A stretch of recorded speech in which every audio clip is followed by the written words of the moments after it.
you said a few times that you consider yourself a citizen of the world, a citizen of the planet, which is a great statement to make. What do you wish that the average kind of parochial American knew about life in Asia or in Africa or South America, places that they've never visited?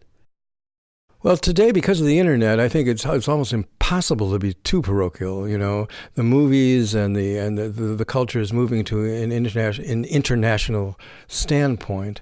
I think education, an essential part of education, is travel. I told you I hitchhiked from Scotland to India. This is not something I read in a book or saw in a movie. I know that people are basically kind, generous, courteous, respectful.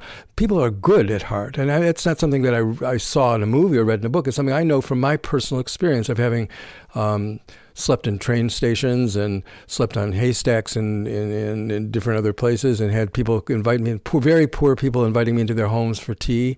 You know, this fills me with a sense of gratitude. So I'm coming from this experiential knowledge. So true education includes international travel, and I think that does it. I think you can't really call yourself educated until you've had some multicultural experiences. Well, my question was, though, I think about this movement and I have to say it's a movement, I think that Donald Trump has taken advantage of people in America who have a certain level of distrust about people that aren't Americans or not from this country. Especially we've seen it in terms of not being very welcoming to refugees. All these Syrian refugees are now going to Europe, Germany in particular, not coming to America because they can't. And that, to me, that's a great loss that we have in this country. And the risks of those immigrants are there's much less risk than there is potential benefit from my perspective on it. But I think a lot of Americans who voted for Donald Trump don't see it that way. So what would you say to those Well, let's keep it in perspective. There's only about 30 to 40% of the country really supports Donald Trump. You know, that's a lot of people, though. It's a lot of people. And I thought the Civil War was over in 1865, but now here I am. I thought we beat the Nazis, too. Yeah, and I thought we beat the Nazis, too. Yeah, there you go. But they were hiding in the cracks, and they've come out, and that's good. Let them come out, and let them. I think it's a good thing that they should come out and let people open their throat chakra and speak what they think. And get to, it's just a matter that they don't know. My dear friends Len and Libby Traubman in San Mateo say, an enemy is someone whose story you have not heard. So let's just listen to each other's stories. And that's the solvent, the solution to this mistrust that you're talking about. Yeah, it's there. Let's shine a light on it, and let's look at it carefully. And I believe the kids aren't buying a lot of this anymore. You see, a lot of it is the old people who are dying out. I don't think that there are young Trumpsters, and they may have their reasons. And I'm listening now. I want to be the bridge between the burners and the Trumpsters, not the Berniecrats. The burners is what I call them. And and it forces me to listen. The opposite of demonizing people is listening to them.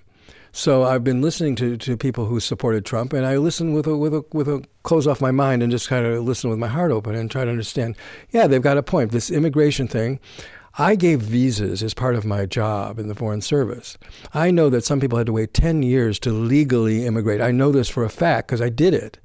Now, if you're standing in line at the post office and someone cuts in front of you, how do you feel? Okay, that's how these people feel. So there was a legitimate anger on both sides. When those Trump rallies, people had legitimate anger, and he pumped it up, and he did it very consciously and very cleverly. Okay, and Bernie also did the same thing in the sense that there's legitimate anger at the inequitable distribution of wealth and power in this country. Everybody knows about this. This is not debatable, actually, because we see it. So what's the difference? How do you transform anger into compassion?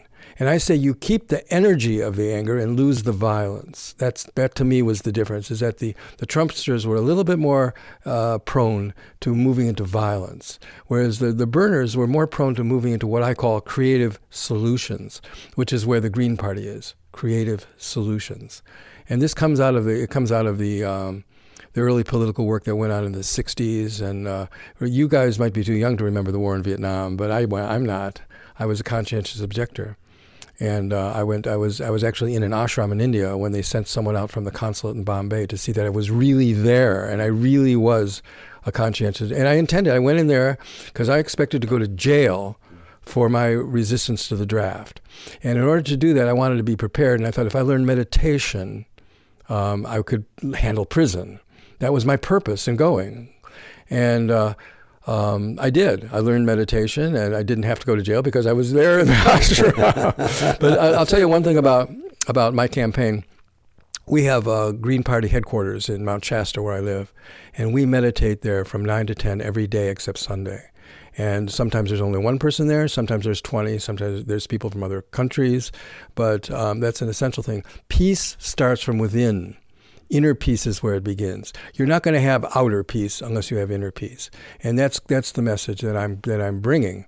I'm saying that, let's listen to each other's stories, so that we can really understand. And that's what comes back to your question about how do we get these more parochial people. Just listen and try other people's food. Learn a few words in another language. Read a book. In other words, get outside of your skin and get into someone else's skin. And we have to do that for them as well. I mean, it's not only on it goes in all directions. They have to do that for us yes, too. Exactly right. Yeah, because Americans can be pretty baffling to people. I mean, it's very hard to explain.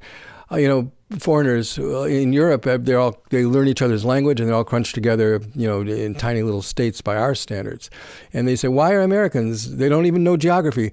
The name South Africa isn't enough of a clue as to where it's located on a map. I was in Turkmenistan. I mean, I was in Central Asia. I know the capitals of all the states of Central Asia because I lived there and I worked there, and I speak Russian, and I know some of these. I speak their language a little bit, but.